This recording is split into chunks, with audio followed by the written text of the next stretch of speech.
Associação Brasileira das Indústrias desse setor, que reúne aproximadamente 500 empresas, e que se predispôs, quando ouviu as ideias do Ambientrônico, essas nossas propostas, e pelo interesse que essas empresas têm, então, se voluntariou para participar como um setor piloto do Ambientrônico.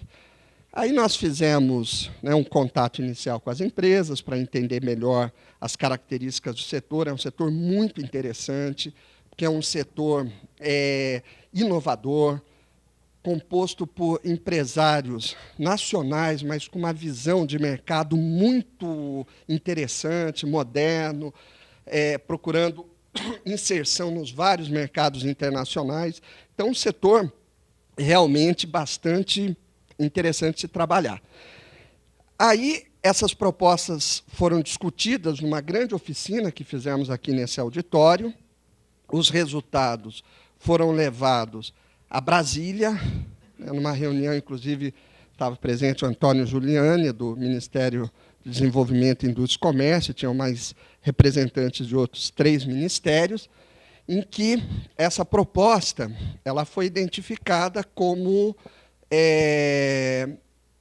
de interesse, realmente, para o país, e, como iniciativa dos participantes dessa reunião, se cogita, então, a possibilidade de se tornar um programa governamental, ou seja, que sejam diversos projetos integrados, né, visando, então, esses objetivos que nós estamos falando aqui.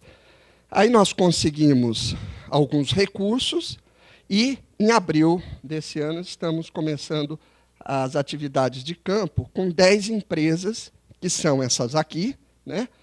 Essas empresas são representativas do setor, inclusive em termos de localização geográfica, porque esse setor tem de 60% a 70% das suas empresas aqui no estado de São Paulo. Então, nós só temos uma empresa, coincidentemente, a do presidente da Abrimo, que fica no Rio Grande do Sul. Tá? Bom, e nessa etapa agora, em que nós vamos trabalhar efetivamente com essas empresas, ou seja, fazer o processo de inovação nos vários aspectos da empresa, nós começamos com a capacitação e sensibilização dos funcionários, e aí nós vamos iniciar a identificação, né, das múltiplas necessidades da empresa, tanto em relação à sua adequação à ROS, como ao I. A Márcia, daqui a pouco, vai explicar melhor a questão da QC 080.000, que é uma norma que prevê a gestão daqueles resíduos banidos pela ROS, mercúrio, chumbo, cromo hexavalente, etc. Né? Ao I, os requisitos da Anvisa, porque esse é um setor altamente regulamentado pelo nível de confiabilidade exigida dos produtos, né? E os requisitos de mercado e negócio. Isso tudo, então, será trabalhado por nós da equipe Ambientrônica, mas também por especialistas da empresa, em que iremos gerar um plano de ação que pode envolver mudanças nos produtos, nos processos, no gerenciamento da própria empresa e na cadeia de fornecedores. Esse plano de ação será apresentado à diretoria, né, para cada uma das 10 diretorias, tá? E, uma vez aprovado, nós vamos passar a etapa de implantação, e, nessa implantação, poderão ocorrer mudanças muito profundas na empresa, sempre a critério da própria, né?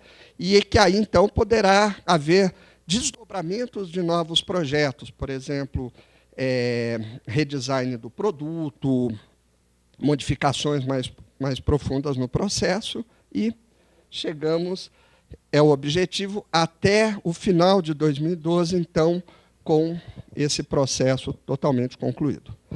Para isso, então, nós temos uma estrutura que é formada, então, por um comitê gestor, que dá as diretrizes do projeto como um todo, uma coordenação executiva do projeto, né? serão feitas, na verdade, 2 fotografias, o antes e o depois do projeto. E, para isso, nós estamos usando uma metodologia,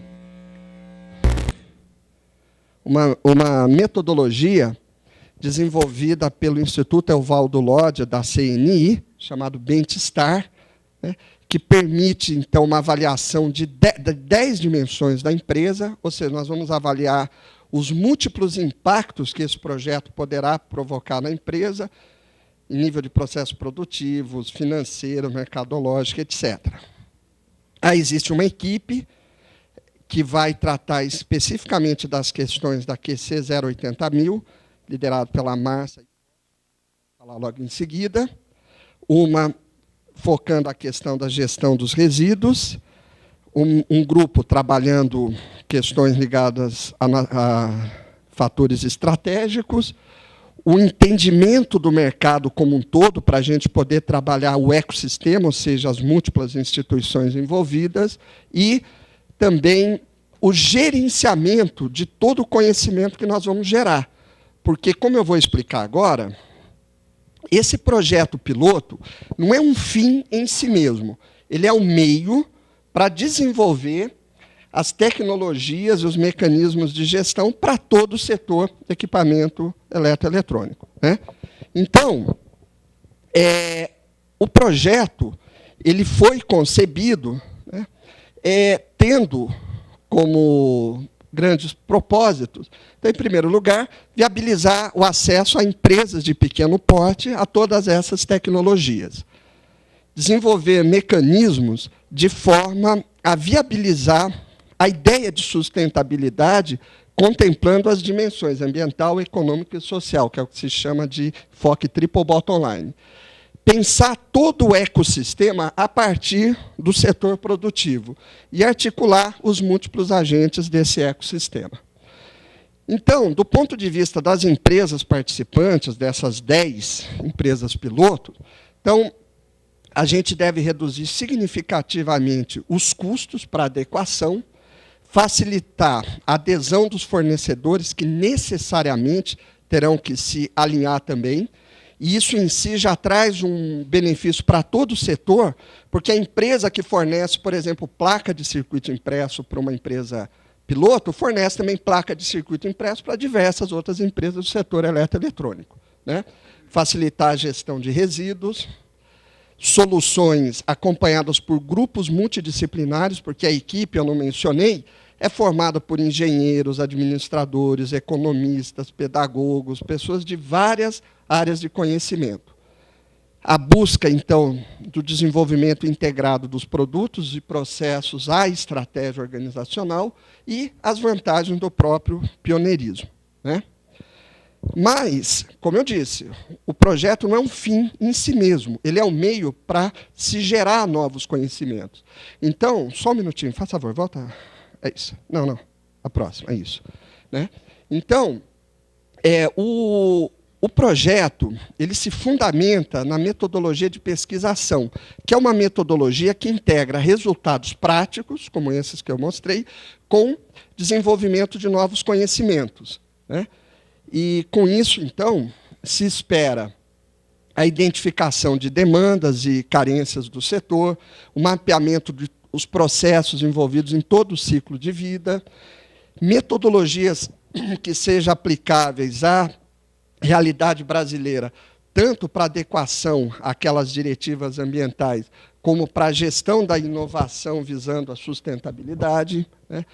Identificação de meios para adensamento tecnológico, ou seja, para a gente ter produtos com maior valor agregado sendo produzidos no Brasil, que isso traz uma série de benefícios, né, para todo o país, e as necessidades existentes no país para capacitação de pessoal.